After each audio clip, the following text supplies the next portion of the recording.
ಪಾಕಿಸ್ತಾನಕ್ಕೆ ಭಾರತ ಮತ್ತೊಂದು ಬಿಗ್ ಏಟನ್ನು ಕೊಟ್ಟಿದೆ. ಪಹಲ್ಗಾಮ್ ದಾಳಿ ಹಿನ್ನೆಲೆ ಸಿಂಧು ಜಲ ಒಪ್ಪಂದವನ್ನ ಅಮಾನತಿನಲ್ಲಿಟ್ಟು 1 ವರ್ಷವಾಗಿದ್ದು, ಈ ಹೊತ್ತಲ್ಲೇ ಮತ್ತೆರಡು ಬೃಹತ್ ಜಲ ವಿದ್ಯುತ್ ಯೋಜನೆಗಳಿಗೆ ಕೈ ಹಾಕಿದೆ.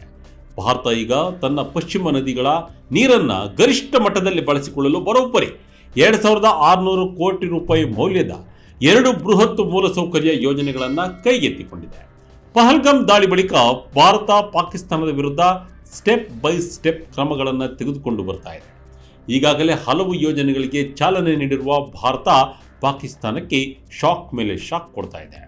ಈಗ ಹಿಮಾಚಲ ಪ್ರದೇಶದಲ್ಲಿ ಒಂದು ಬೃಹತ್ ಸುರಂಗವನ್ನು ನಿರ್ಮಾಣ ಮಾಡುತ್ತಿದ್ದು, ನದಿ ನೀರನ್ನು ತಿರುಗಿಸಲು ಎಲ್ಲ ಸಿದ್ಧತೆಯನ್ನ ಕೈಗೊಂಡಿದೆ.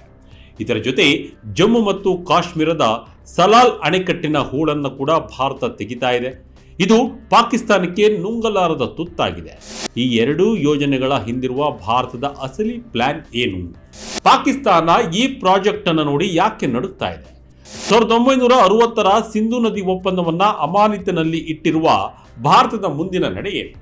National hydro electrical power corporation ಮೂಲಕ ಶುರುವಾಗಿರುವ ಈ ಯೋಜನೆಗಳ ಸಂಪೂರ್ಣ ಮತ್ತು ಎಕ್ಸ್ಕ್ಲೂಸಿವ್ ಮಾಹಿತಿಯನ್ನ ನಾವು ಈ ವಿಡಿಯೋದಲ್ಲಿ ಎಳೆಯಾಗಿ ಬಿಚ್ಚಿಡ್ತೇವೆ. ಎಲ್ಲೂ ಸ್ಕಿಪ್ ಮಾಡದೆ ಈ ವಿಡಿಯೋ ನೋಡಿ. ಏನಿದು 2600 ಕೋಟಿ ರೂಪಾಯಿಯ ಪ್ರಾಜೆಕ್ಟ್ ಹಿಮಾಚಲ ಪ್ರದೇಶದಲ್ಲಿ ಬೃಹತ್ ಸುರಂಗ. ವೀಕ್ಷಕರೇ, ಮೊದಲನೇದಾಗಿ ನಾವು ಹಿಮಾಚಲ ಪ್ರದೇಶದಲ್ಲಿ ಕೈಗೆತ್ತಿಕೊಂಡಿರುವ ಅತಿ ದೊಡ್ಡ ಪ್ರಾಜೆಕ್ಟ್ ಬಗ್ಗೆ ಮಾತನಾಡೋಣ. ಇದು Chenab BS link tunnel project. ಇದರ ಒಟ್ಟು ವೆಚ್ಚ ಬರೋಬ್ಬರಿ 2352 ಕೋಟಿ ರೂಪಾಯಿಗಳು. ಹಿಮಾಚಲ ಪ್ರದೇಶದ ಲೌಹೌಲ್ ಸ್ಪಿತಿ ಎಂಬ ಅತಿ ಎತ್ತರದ ಪ್ರದೇಶದಲ್ಲಿ ಈ ಬೃಹತ್ ಯೋಜನೆಯನ್ನು ಅನುಷ್ಠಾನ ಮಾಡಲಾಗ್ತಿದೆ. ಯೋಜನೆಯ ವಿವರಗಳ ಪ್ರಕಾರ ಚೆನಾಬ್ ನದಿಯ ಉಪನದಿಯಾದ ಚಂದ್ರ ನದಿಯ ಹೆಚ್ಚುವರಿ ನೀರನ್ನು BS ನದಿ ಜಲಾನಯನ ಪ್ರದೇಶಕ್ಕೆ ತಿರುಗಿಸಲು ಬರೋಬ್ಬರಿ 8.7 ಕಿಲೋಮೀಟರ್ ಉದ್ದದ ಸುರಂಗವನ್ನು ನಿರ್ಮಿಸುವ ಪ್ರಸ್ತಾವನೆ ಇದಾಗಿದೆ. ಇದರ ಮೊದಲ ಹಂತದಲ್ಲಿ ಲೌಹೌಲ್ ಕಣಿವೆಯ ನದಿಗೆ ಅಡ್ಡಲಾಗಿ 19 ಮೀಟರ್ ಎತ್ತರದ ಬ್ಯಾರೇಜ್ ಅನ್ನು ಕೂಡ ನಿರ್ಮಿಸಲಾಗುತ್ತದೆ. ಈ ಪ್ರಾಜೆಕ್ಟ್ ನಡೆಯುತ್ತಿರುವಾಗ ಜಾಗ ಎಂತಹದ್ದು ಗೊತ್ತಾ? ಇದು ಕಾರ್ಯತಂತ್ರದ ದೃಷ್ಟಿಯಿಂದ ಅತಿ ಮುಖ್ಯವಾದ ಹಿಮಾಲಯನ್ ಬೆಲ್ಟ್. ಇತ್ತೀಚಿನ ವರ್ಷಗಳಲ್ಲಿ ಭಾರತ ಎಲ್ಲಿ ರಸ್ತೆಗಳು, ಸುರಂಗಗಳು ಮತ್ತು ಇಂಧನ ಮೂಲಸೌಕರ್ಯಗಳನ್ನು ಭಾರಿ ವೇಗದಲ್ಲಿ ವಿಸ್ತರಿಸುತ್ತಿದೆ. ಕೋಸ್ಕರ್ ಗ್ರಾಮದ ಸಮೀಪ ಮತ್ತು ರೋಂಗ್ಟಾನ್ನ ಅಟಲ್ ಟನಲ್ನ ಉತ್ತರ ಪೋರ್ಟಲ್ನ ಮೇಲ್ಭಾಗದಲ್ಲಿ ಈ ನೀರು ತಿರುಗಿಸುವ ಸೈಟ್ ಇದೆ. ಅಧಿಕಾರಿಗಳು ಹೇಳುವಂತೆ ಇದು ಕೇವಲ ಒಂದು ಇಂಜಿನಿಯರಿಂಗ್ ಅಥವಾ ಜಲವಿದ್ಯುತ್ ಯೋಜನೆ ಮಾತ್ರವಲ್ಲ, ಪಶ್ಚಿಮ ನದಿಗಳ ನೀರನ್ನ ಭಾರತ ತನ್ನ ಗರಿಷ್ಠ ಬಳಕೆಗೆ ತೆಗೆದುಕೊಳ್ಳುವ ಅತ್ಯಂತ ಪ್ರಮುಖ ಕಾರ್ಯತಂತ್ರವಾಗಿದೆ. ಪಾಕಿಸ್ತಾನಕ್ಕೆ ಹೋಗುವ ನೀರು ಇನ್ನು ಮುಂದೆ ನಮ್ಮದೇ. ಸಿಂಧು ನದಿ ಒಪ್ಪಂದದ ಅಸಲಿ ಕಥೆ ಏನು? ಈಗ ನಿಮ್ಮೆಲ್ಲರ ಮನಸ್ಸಿನಲ್ಲಿ ಒಂದು ಪ್ರಶ್ನೆ ಮೂಡಿರಬಹುದು. ಪಶ್ಚಿಮ ನದಿಗಳ ನೀರು ಅಂದ್ರೆ ಏನು? ಪಾಕಿಸ್ತಾನಕ್ಕೂ ಇದಕ್ಕೂ ಏನು ಸಂಬಂಧ ಅಂತ. ವೀಕ್ಷಕರೇ, ಇಲ್ಲಿಯೇ ಇರುವುದು ಅಸಲಿ ಟ್ವಿಸ್ಟ್. 1960ರಲ್ಲಿ ಭಾರತ ಮತ್ತು ಪಾಕಿಸ್ತಾನದ ನಡುವೆ ಸಿಂಧು ನದಿ ನೀರು ಒಪ್ಪಂದಕ್ಕೆ ಸಹಿ ಹಾಕಲಾಗಿತ್ತು. ಈ ಒಪ್ಪಂದದ ಪ್ರಕಾರ ಪೂರ್ವದ ನದಿಗಳ ಮೇಲೆ ಭಾರತಕ್ಕೆ ಸಂಪೂರ್ಣ ಹಕ್ಕನ್ನು ನೀಡಲಾಗಿತ್ತು. ಆದರೆ ಪಶ್ಚಿಮದ ನದಿಗಳಾದ ಸಿಂಧು, ಜೀಲಂ ಮತ್ತು ಚೆನಾಬ್ ನದಿಗಳ ಪ್ರಾಥಮಿಕ ಹಕ್ಕನ್ನು ಪಾಕಿಸ್ತಾನಕ್ಕೆ ನೀಡಲಾಗಿತ್ತು. ಆದರೆ ಒಂದು ಕಂಡೀಷನ್ ಇತ್ತು. ಅದೇನಪ್ಪಾ ಅಂದ್ರೆ, ಭಾರತವು ಈ ಪಶ್ಚಿಮ ನದಿಗಳ ಮೇಲೆ ರನ್ ಆಫ್ ದ ರಿವರ್ ಜಲವಿದ್ಯುತ್ ಯೋಜನೆಗಳನ್ನು ನಿರ್ಮಿಸಲು ಮತ್ತು ನೀರನ್ನು ಬೇಯಿಸದ ಇತರ ಕಾರ್ಯಗಳಿಗೆ ಬಳಸಲು ರೈಟ್ಸ್ಗಳನ್ನು ಉಳಿಸಿಕೊಂಡಿತ್ತು. ಇಷ್ಟು ವರ್ಷಗಳ ಕಾಲ ಭಾರತದ ನೀತಿ ನಿರೂಪಕರು ಮತ್ತು ಜಲತಜ್ಞರು ಒಂದು ವಿಚಾರವನ್ನ ಪದೇ ಪದೇ ಹೇಳ್ತಾ ಇದ್ರು. ಅದೇನೆಂದ್ರೆ, ನಮ್ಮಲ್ಲಿ ಸರಿಯಾದ ಶೇಖರಣಾ ವ್ಯವಸ್ಥೆ, ಮೂಲಸೌಕರ್ಯ ಮತ್ತು ಜಲ ನಿರ್ವಹಣಾ ಸಾಮರ್ಥ್ಯದ ಕೊರತೆಯಿಂದಾಗಿ ಪಶ್ಚಿಮ ನದಿಗಳಿಂದ ಅಪಾರ ಪ್ರಮಾಣದ ನೀರು ಯಾವುದೇ ಬಳಕೆಯಾಗದೆ ಪಾಕಿಸ್ತಾನದ ಕಡೆಗೆ ಹರಿದು ಹೋಗ್ತಾ ಇತ್ತು. ಇದೇ ಆಧಾರದ ಮೇಲೆ ಈಗ ಚೆನಾಬ್ BS ಲಿಂಕ್ ಯೋಜನೆಯನ್ನು ಜಾರಿಗೆ ತರಲಾಗ್ತಿದ್ದು, ಪಾಕಿಸ್ತಾನಕ್ಕೆ ಹರಿದು ಹೋಗುತ್ತಿದ್ದ ಹೆಚ್ಚುವರಿ ನೀರನ್ನು ನಮ್ಮದೇ ದೇಶದ ಬಳಕೆಗೆ ತಿರುಗಿಸಲಾಗ್ತಿದೆ. ಭವಿಷ್ಯದಲ್ಲಿ ಈ ತಿರುಗಿಸಿದ ನೀರಿನ ಮೂಲಕ ವಿದ್ಯುತ್ ಉತ್ಪಾದನೆ ಮಾಡುವ ಫೇಸ್ 2 ಯೋಜನೆಯು ಬರಲಿದೆ. Project number 2 Salal dam master plan. ದಶಕಗಳ ತಪ್ಪನ್ನ ಸರಿಪಡಿಸುತ್ತಿರುವ ಭಾರತ. ವೀಕ್ಷಕರೇ, ಈಗ ಪ್ರಾಜೆಕ್ಟ್ ನಂಬರ್ 2ಗೆ ಬರೋಣ. ಹಿಮಾಚಲ ಪ್ರದೇಶದ ಪ್ರಾಜೆಕ್ಟ್ ಜೊತೆಗೆ NHPC ಜಮ್ಮು ಮತ್ತು ಕಾಶ್ಮೀರದಲ್ಲಿ ಇನ್ನೊಂದು ಮಹತ್ವದ ಯೋಜನೆಯನ್ನ ಶುರು ಮಾಡಿದೆ.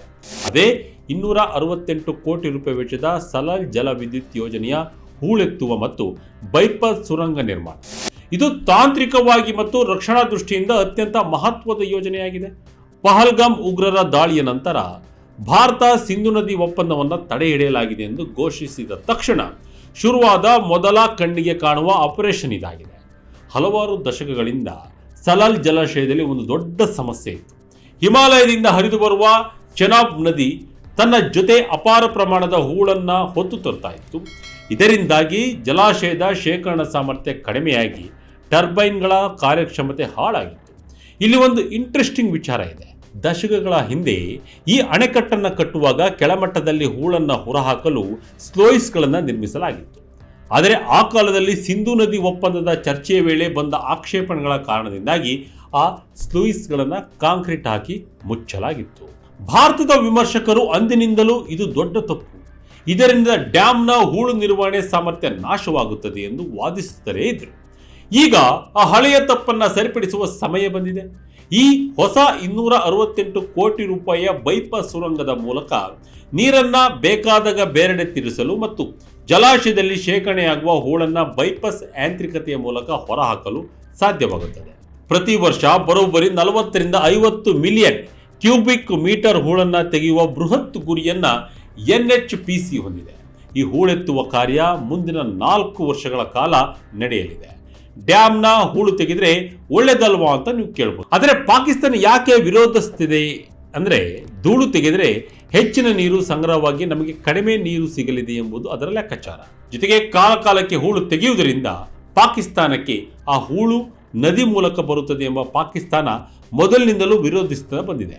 ಆದರೆ ಈಗ ಭಾರತ ಸಿಂಧು ಜಲ ಒಪ್ಪಂದವನ್ನು ಅಮಾನತಿನಲ್ಲಿ ಇಟ್ಟಿರುವುದರಿಂದ ಎಲ್ಲವನ್ನೂ ಭಾರತ ಮಾಡುತ್ತಿದ್ದು ಪಾಕ್ಗೆ ತಕ್ಕ ಪಾಠವನ್ನು ಕಲಿಸ್ತಾ ಇದೆ. ಜಮ್ಮು ಕಾಶ್ಮೀರದ ಸ್ಥಳೀಯರಿಗೆ ಬಂಪರ್ ಲಾಭ, 5,000 ಉದ್ಯೋಗ, 12ರಷ್ಟು ಫ್ರೀ ಕರೆಂಟ್. ವೀಕ್ಷಕರೇ, ಈ ಎರಡೂ ಪ್ರಾಜೆಕ್ಟ್ಗಳಿಂದ ಕೇವಲ ಪಾಕಿಸ್ತಾನಕ್ಕೆ ಮಾತ್ರ ಬಿಸಿ ಮುಟ್ಟುವುದಿಲ್ಲ, ನಮ್ಮ ದೇಶದ ಜನರಿಗೆ ಭಾರಿ ದೊಡ್ಡ ಲಾಭವಾಗಲಿದೆ. ಕೇಂದ್ರ ಸರ್ಕಾರವು ಪಶ್ಚಿಮ ನದಿಗಳ ಮೇಲೆ ಜಲವಿದ್ಯುತ್ ಮೂಲಸೌಕರ್ಯವನ್ನು ಬಲಪಡಿಸಲು ಶಾರ್ಟ್ ಟರ್ಮ್, ಮೀಡಿಯಂ ಟರ್ಮ್ ಮತ್ತು ಲಾಂಗ್ ಟರ್ಮ್ ಯೋಜನೆಗಳನ್ನು ರೂಪಿಸಿದೆ. ಪ್ರಸ್ತುತ NHPC ಈ ಪಶ್ಚಿಮ ನದಿಗಳಲ್ಲಿ 2219 ಮೆಗಾವ್ಯಾಟ್ ಜಲವಿದ್ಯುತ್ ಉತ್ಪಾದಿಸ್ತಾ ಇದೆ ಮತ್ತು ಇನ್ನು 3514 ಮೆಗಾವ್ಯಾಟ್ ಸಾಮರ್ಥ್ಯದ ಯೋಜನೆಗಳು ನಿರ್ಮಾಣದ ವಿವಿಧ ಹಂತಗಳಲ್ಲಿವೆ. ಇದರಿಂದ ಸ್ಥಳೀಯ ಜನರಿಗೆ ಆಗುವ ಆರ್ಥಿಕ ಲಾಭ ಅಷ್ಟಿಷ್ಟಲ್ಲ. ಜಲವಿದ್ಯುತ್ ಯೋಜನೆಗಳಿಗೆ ಜಾಗ ನೀಡುವ ಅತಿಥೇಯ ರಾಜ್ಯಗಳಿಗೆ ಉತ್ಪಾದನೆಯಾಗುವ ವಿದ್ಯುತ್ನಲ್ಲಿ 12% ವಿದ್ಯುತ್ ಸಂಪೂರ್ಣ ಉಚಿತವಾಗಿ ಸಿಗುತ್ತೆ. ಇದಲ್ಲದೆ ಪ್ರತಿಯೊಂದು ಪ್ರಮುಖ ಯೋಜನೆಯಿಂದ ಸುಮಾರು 5,000ದಿಂದ 6,000 ಜನರಿಗೆ ನೇರ ಮತ್ತು ಪರೋಕ್ಷ ಉದ್ಯೋಗದ ಅವಕಾಶಗಳು ಸೃಷ್ಟಿಯಾಗುತ್ತವೆ. ಅದರಲ್ಲಿ ವಿಶೇಷ ಅಂದರೆ 80% ಕಾರ್ಮಿಕರು ಅದೇ ರಾಜ್ಯದ ಲೋಕಲ್ ಜನರಾಗಿರ್ತಾರೆ. ಜಮ್ಮು ಮತ್ತು ಕಾಶ್ಮೀರದಲ್ಲಿ ಉತ್ಪಾದನೆಯಾಗುವ ಈ ಸ್ವಚ್ಛ ಮತ್ತು ಹಸಿರು ಇಂಧನವನ್ನು ಉತ್ತರ ಭಾರತದ ರಾಜ್ಯಗಳಿಗೆ ಮತ್ತು ರಾಷ್ಟ್ರೀಯ ಪವರ್ ಗ್ರಿಡ್ಗೆ ಪೂರೈಸಲಾಗುತ್ತದೆ. ಥರ್ಮಲ್ ಪವರ್ ಮೇಲಿನ ಅವಲಂಬನೆಯನ್ನು ಕಡಿಮೆ ಮಾಡಲು ಇದು ದೊಡ್ಡ ಮಟ್ಟದ ಸಹಾಯವನ್ನು ಮಾಡಲಿದೆ. ಒಟ್ಟಿನಲ್ಲಿ ಕೇವಲ ಒಂದು ಗುಂಡು ಹಾರಿಸದೆ ಪಾಕಿಸ್ತಾನವನ್ನು ಮಟ್ಟ ಹಾಕಲು ನೀರನ್ನೇ ಅಸ್ತ್ರವಾಗಿ ಬಳಸಿಕೊಳ್ಳುವ ಭಾರತದ ಈ ಕಾರ್ಯತಂತ್ರ ನಿಜಕ್ಕೂ ಅದ್ಭುತ. ಪಹಲ್ಗಾಮ್ ದಾಳಿಯ ನಂತರ ಪಾಕಿಸ್ತಾನವನ್ನು ರಾಜತಾಂತ್ರಿಕವಾಗಿ ಏಕಾಂಗಿಯಾಗಿಸುವ ಜೊತೆಗೆ ತನ್ನದೇ ಜಲ ಸಂಪನ್ಮೂಲವನ್ನು ಗರಿಷ್ಠ ಮಟ್ಟದಲ್ಲಿ ಬಳಸಿಕೊಳ್ಳಲು ಭಾರತ ಈ ನಿರ್ಧಾರವನ್ನು ಮಾಡಿದೆ. ಈ ಎರಡೂ ಸುರಂಗಗಳ ಸಮೀಕ್ಷೆ ಕಾರ್ಯ ಈಗಾಗಲೇ ಪೂರ್ಣಗೊಂಡಿದೆ ಮತ್ತು ಕಾರ್ಯಸಾಧ್ಯತಾ ವರದಿಗಳನ್ನು ಚೆಕ್ ಮಾಡಲಾಗ್ತಿದೆ. ಇದು ಕೇವಲ ಇಂಜಿನಿಯರಿಂಗ್ ವಿಚಾರಗಳಲ್ಲಿ ಉಳಿದಿಲ್ಲ, ಬದಲಾಗಿ ಭಾರತದ ಕಾರ್ಯತಂತ್ರದ ನೀತಿಯ ಕೇಂದ್ರ ಬಿಂದುವಾಗಿ ಬದಲಾಗಿದೆ. ಈ ಯೋಜನೆಗಳನ್ನು ಪಾಕಿಸ್ತಾನ ಅತ್ಯಂತ ಸೂಕ್ಷ್ಮವಾಗಿ ಗಮನಿಸ್ತಾ ಇದೆ ಎಂಬುದರಲ್ಲಿ ಅನುಮಾನವಿಲ್ಲ. ಕಾನೂನಿನ ಚೌಕಟ್ಟಿನಲ್ಲಿಯೇ ಸಿಂಧು ನದಿ ಒಪ್ಪಂದದ ನಿಯಮಗಳ ಒಳಗೆಯೇ ಇದ್ದುಕೊಂಡು ಭಾರತ ಪಾಕಿಸ್ತಾನಕ್ಕೆ ದೊಡ್ಡ ಮಾಸ್ಟರ್ ಸ್ಟ್ರೋಕ್ ಅನ್ನು ನೀಡಿದೆ. ಇದರ ಬಗ್ಗೆ ನಿಮಗೆ ಏನನ್ಸುತ್ತೆ? ಕಮೆಂಟ್ ಮೂಲಕ ನಿಮ್ಮ ಮೆಸೇಜನ್ನು ತಿಳಿಸಿ. ಇದಾಗಿತ್ತು ಈ ಕ್ಷಣದ ಇಂಟ್ರೆಸ್ಟಿಂಗ್ ಸ್ಟೋರಿ. ಇದೇ ರೀತಿ ಸ್ಟೋರಿಗಾಗಿ Vijaya Kanaka website, YouTube page, Facebook page follow ಮಾಡ್ತಾ ಇರಿ. ಧನ್ಯವಾದಗಳು.